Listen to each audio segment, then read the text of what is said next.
نظم مستقبل کی جھلک مولانا ظفر علی خان صاحب کی لکھی ہوئی۔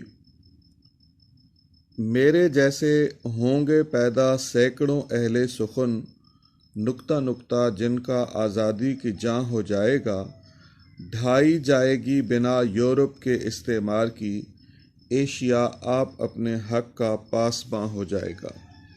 زبان اردو کے قادر الکلام شاعر مولانا ظفر علی خان نے نظم کے اشعار میں نئے حریت پسند شعراء پیدا ہونے اور یورپی سامراجی نظام کے خاتمے کی وعید سنائی ہے۔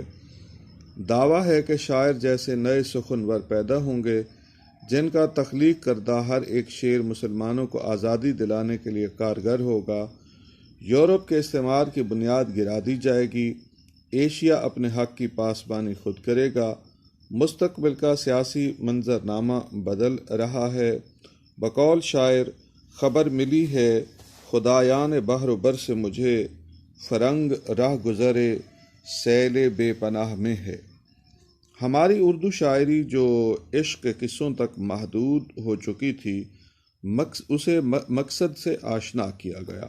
شاعروں میں احساس پیدا ہوا کہ شاعری برائے شاعری کے بجائے شاعری برائے بیداری ملت پہ کام ہونا چاہیے۔ اس فکر کا یہ نتیجہ نکلا کہ حال ہی نے مسدس نامی نظم لکھی۔ مولانا ظفر علی خان نے قومی بیداری کے لیے کلام لکھا۔ مولانا حسرت موہانی شاعر حریت کے طور پر ابھرے اور علامہ اقبال قومی شاعر بنے۔ جیسا کہ شاعری ملی بیداری کا بہت بڑا ذریعہ ہے، یہ بات سچ ثابت ہوئی اور نئے شاعر سامنے آئے جو قوم کو بیدار کر گئے۔ بقول شاعر، میں تو اکیلا ہی چلا تھا جانب منزل، مگر ہم سفر ملتے گئے اور کارواں بنتا گیا۔ 15ویں اور 16ویں صدی میں یورپ میں یہ لہر چلی کہ براعظم افریقہ اور ایشیا کے ممالک پر قبضہ کیا جائے۔ اسے نو آبادیاتی نظام یا کولونیلزم، سامراجیت، امپیریلزم اور استعماریت کا نام دیا گیا۔ بدقسمتی سے ہمارا یہ خطہ پاک و ہند بھی برطانیہ کے ناجائز قبضے میں آ گیا۔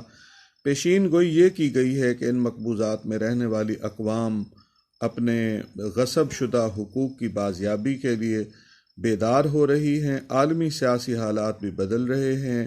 مستقبل کا منظرنامہ یوں ہے کہ قوم بیدار ہوگی، برطانیہ اپنے آبائی جزائر تک سمٹ جائے گا، ہند اور عالم اسلام آزاد ہوگا۔ باطل سے دبنے والے اے آسماں نہیں ہم، 100 بار کر چکا ہے تو امتحاں ہمارا۔ ایشیائی اقوام پر یورپی ممالک غالب آئیں تو ہماری قسمت کے فیصلے برطانوی پارلیمنٹ کے ایوانوں، دارالامراء ہاؤس آف لارڈز، دارالعوام ہاؤس آف کامنز میں ہوتے تھے۔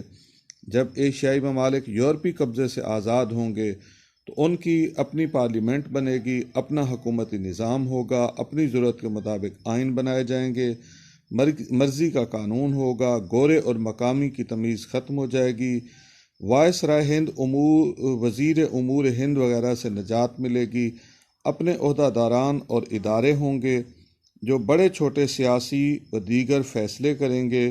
مستقبل روشن ہے۔ بقول شاعر، کسی روز خود غرق ہو جائے گی، بہت بہہ چکی ہے یہ کاغذ کی ناؤ۔